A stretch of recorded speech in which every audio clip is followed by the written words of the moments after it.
चीन में एक आदमी था। वह अपने गुरु के पास गया तो गुरु ने उससे पूछा कि तू सच में सन्यासी हो जाना चाहता है कि सन्यासी दिखना चाहता है। उसने कहा कि जब सन्यासी ही होने आया हूँ तो दिखने का क्या करूँगा, होना ही चाहता हूँ। तो गुरु ने कहा, फिर ऐसा कर, यह अपनी आखिरी मुलाकात हुई। 500 सन्यासी हैं इस आश्रम में, तू उनका चावल कूटने का काम कर। अब दोबारा यहाँ मत आना, जरूरत जब होगी मैं आ जाऊँगा। कहते हैं 12 साल बीत गए। वह सन्यासी चौके के पीछे अंधेरे गृह में चावल कूटता रहा। 500 सन्यासी थे। सुबह से उठता चावल कूटता रहता, रात थक जाता सो जाता। 12 साल बीत गए। वह कभी गुरु के पास दोबारा नहीं गया, क्योंकि जब गुरु ने कह ही दिया था तो बात ही खत्म हो गई। जब जरूरत होगी वे आ ही जाएंगे, भरोसा कर लिया था। कुछ दिनों तक तो पुराने ख्याल चलते रहे, लेकिन अब चावल ही कूटना हो दिन रात, तो पुराने ख्यालों को चलाने से फ़ायदा भी क्या। धीरे धीरे पुराने ख्याल विदा हो गए। उनकी पुनरुक्ति में कोई अर्थ ना रहा, खाली हो गए, जीर्ण शीर्ण हो गए।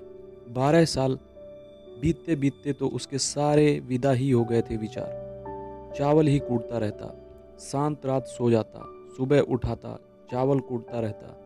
ना कोई अड़चन, ना कोई उलझन, सीधा साधा काम, विश्राम।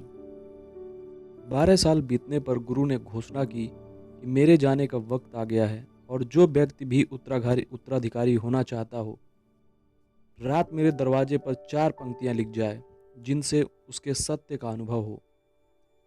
लोग बहुत डरे, क्योंकि गुरु को धोखा देना आसान ना था। शास्त्र तो बहुतों ने पढ़े थे, फिर जो सबसे बड़ा पंडित था वही रात लिख गया आकर। उसने लिखा कि मन एक दर्पण की तरह है, जिस पर धूल जम जाती है। धूल को साफ कर दो, धर्म उपलब्ध हो जाता है। धूल को साफ कर दो, सत्य अनुभव में आ जाता है। सुबह गुरु उठा। उसने कहा, यह किस नासमझ ने मेरी दीवार खराब की, उसे पकड़ो। वह पंडित तो रात ही भाग गया था, क्योंकि वह भी खुद डरा था कि धोखा दें। यह बात तो बढ़िया कही थी उसने, पर सांस से निकाली थी। यह कुछ अपनी ना थी, यह कोई अपना अनुभव ना था, अस्तित्वगत ना था, प्राणों में इसकी कोई गूंज ना थी। वह रात ही भाग गया था कि कहीं अगर सुबह गुरु ने कहा ठीक, तो मित्रों को कह दिया था खबर कर देना। अगर गुरु कहे कि पकड़ो, तो मेरी खबर मत देना। सारा आश्रम चिंतित हुआ। इतने सुंदर वचन थे, वचनों में क्या कमी है। मन दर्पण की तरह है, शब्दों की, विचारों की, अनुभवों की धूल जम जाती है। बस इतनी ही तो बात है। साफ कर दो दर्पण, सत्य का प्रतिबिंब फिर बन जाता है। लोगों ने कहा, यह तो बात बिल्कुल ठीक है, गुरु जरा जरूरत से ज़्यादा कठोर हैं। पर अब देखें, इससे ऊंची बात कहाँ से गुरु ले आएंगे। ऐसी बात चलती थी। 4 सन्यासी बात करते उस चावल कूटने वाले आदमी के पास से निकले। वह भी सुनने लगा उनकी बात। सारा आश्रम गर्म, इसी एक बात से गर्म था। सुनी उनकी बात वह हंसने लगा। उनमें से एक ने कहा, तुम हंसते हो, बात क्या है। उसने कहा, गुरु ठीक ही कहते हैं, यह किस नासमझ ने लिखा। वे चारों चौंके। उन्होंने कहा, तू 12 साल से चावल ही कूटता रहा, तू भी इतना हो गया। हम शास्त्रों से सिर ठोक ठोक कर मर गए, तो तू लिख सकता है इससे बेहतर कोई वचन। उसने कहा, लिखना तो मैं भूल गया हूँ, बोल सकता हूँ अगर कोई लिख दे जाकर। लेकिन एक बात ख्याल रहे, उत्तराधिकारी होने की मेरी कोई आकांक्षा नहीं। यह शर्त बता देना कि वचन तो मैं बोल देता हूँ, अगर कोई लिख भी दे जाकर। मैं तो लिखूंगा नहीं, क्योंकि मैं भूल गया। 12 साल हो गए, कुछ लिखा नहीं। उत्तराधिकारी मुझे होना नहीं।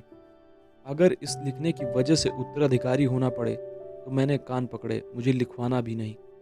पर उन्होंने कहा, बोल, हम लिख देते हैं जाकर। उसने लिखवाया कि लिख दो जाकर। कैसा दर्पण, कैसी धूल, ना कोई दर्पण ना कोई धूल। जो इसे जान लेता है धर्म को उपलब्ध हो जाता है। आधी रात गुरु उसके पास आए। उन्होंने कहा कि अब तू यहाँ से भाग जा, अन्यथा ये 500 तुझे मार डालेंगे। यह मेरा चोगा ले, तू मेरा उत्तराधिकारी बनना चाहे या ना बनना चाहे, इससे कोई सवाल नहीं। तू मेरा उत्तराधिकारी है, मगर अब तू यहाँ से भाग जा, अन्यथा ये बर्दाश्त ना करेंगे कि चावल कूटने वाला और सत्य को उपलब्ध हो गया और ये सिर कूट कूट कर मर गए।